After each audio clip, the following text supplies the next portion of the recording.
And I think the couple things that are really important to me is, one, I want to be very real to my team, because I think it encourages them to be real.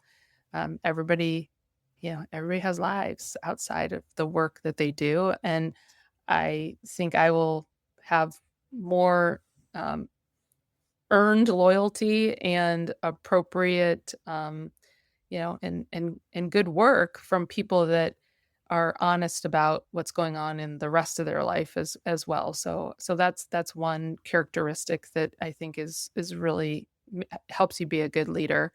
The other one that I think is incredibly important and one that I work very hard on is I want people to be able to feel like they have a soft landing and can fail, because if you don't, then you won't take risks. And if you don't take risks, we are not going to innovate. And I bet you being in a creative field too, like, I mean, I have been in environments where I would have been scared to death to take a risk. So I know that you have to embrace and celebrate misses and celebrate, um, people that have tried and failed in order to truly cultivate that spirit and ensure that people feel like they have a place to land if they were to, make a mistake, because there's going to be some wins in there as well, and I want those wins too. So those are two really important one, and then the last one is, just I think it's really important to be a humble leader, and not a fake one, real. Like we're all just humans. We're all just trying to do the best we can with what we have. You and I talked about, getting on things like this and trying to make sure you say the right words and all these kinds of things. And, we're just people. We're just trying to do the best we can with what we have. And so I think having like a level of humbleness is also something that I want to make sure that my team always, comes to the table with. Yeah, the innovation one, just to spend a minute on that as well. So I just mentioned that we just brought on some new people, and with our new folks, I I have some things that I want done inside of the company, Mhm. and so I've selfishly, I had tasked both of them with things that I want done inside of the company. Um, and one individual, and he it was funny because within 24 hours, I mean, essentially it had a major failure, that was very Mm, public, mm, and mm.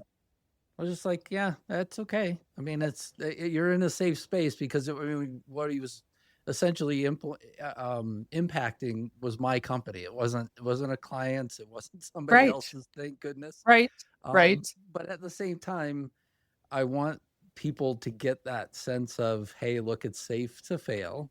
And regardless, we just have to look at like what do we have to fix to make it right and keep moving forward, and don't look back at the fact that hey, look, it could take a while to fix the problem that was caused, but That's right. that's not a problem. We just have to, what's the path and what are we going to work on? Let's just focus on Yes. that. And a fast fail is helpful too, Yes. like 24-hour fail is a lot different than one that builds Well, over I time, was but telling my wife, I was like, "Look, if I were this guy, I'd be sitting there going, oh my gosh, what's going to happen?" At the same time, I'm just like, I kept sending a message. I'm like, "It's okay. What's the next step? What do you need Yeah, to do to get me from where I am to the next part where this gets fixed? And let's just yeah, outline it." And I clearly, sort of reflected that back and said, "Look, in front of a client, I would do the same thing. I'm gonna tell you the yeah, same exact thing. We just have to, like, what's the path that gets us from here where things are broken to things being fixed and wonderful again? What does that look like?" So, what yeah. does that path look like? And good on you to also say, like, you know, you know the answers here, so tell me what you think don't run in and scoop it up and fix it for them, because that's also part of the process. That's also part of the learning. Right. Yeah, absolutely. So, what inspires you, Beth? I am inspired. I'm inspired by my team. I feel a great responsibility to them to be a good leader and to, I'm giving people jobs too, right? And I want them to be um feel rewarded and feel good about what they're contributing to the world. And I do think I'm creating future leaders. So it inspires me to be in a role where I can set the tone to create those future leaders.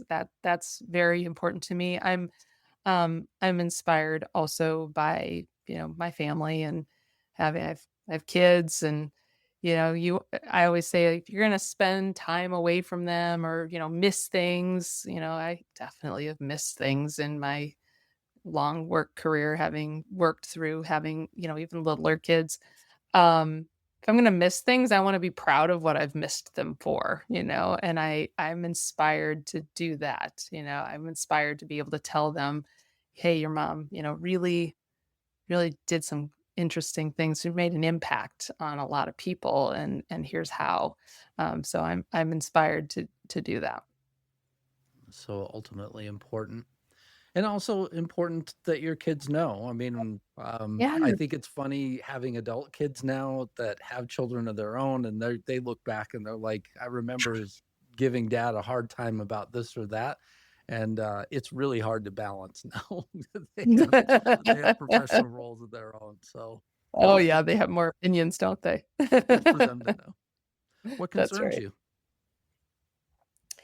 Let's see, what concerns me? I think it's like most people, things outside of my own control, like big policy changes concerns me. Not being able to uh, have the impact that I want to have because of forces outside of my control is the things, those are the things that keep me up at night. Absolutely. Last question. What excites you? Ah, so it's what inspires, what concerns, and now what excites me. Ooh, that's a great question. I will rely here on I have a little bit of a competitive streak.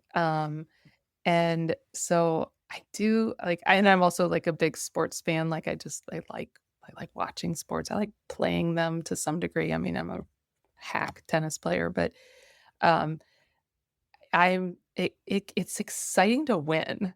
So that's why I was building up to that. It's exciting to win. It's exciting to, I was talking to my little sales team and it's exciting to like conceive of something and do all the work that you think and then be rewarded with the win, right? Like it's like this whole cycle is so, tangible, you're like, "Oh, look, I built something or I had a really cool concept, I built it right, and people bought it." And it's that last piece that just it no, it kinda gets me going a little bit.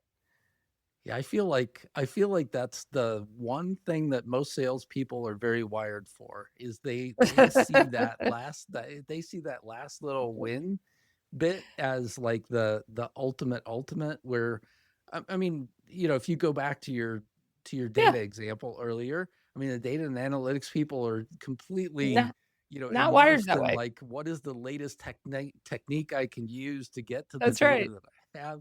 There are people that are all excited about the tech, but yes, for certainly being excited about the win or somebody taking the thing that you've developed to that next Yeah, level is yeah, I mean a it's clear exciting. finish line that we can all measure as well. It's a clear finish line, there you go. Yeah.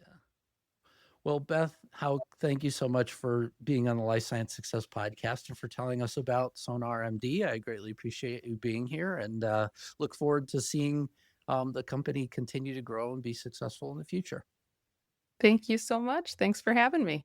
Thanks a lot.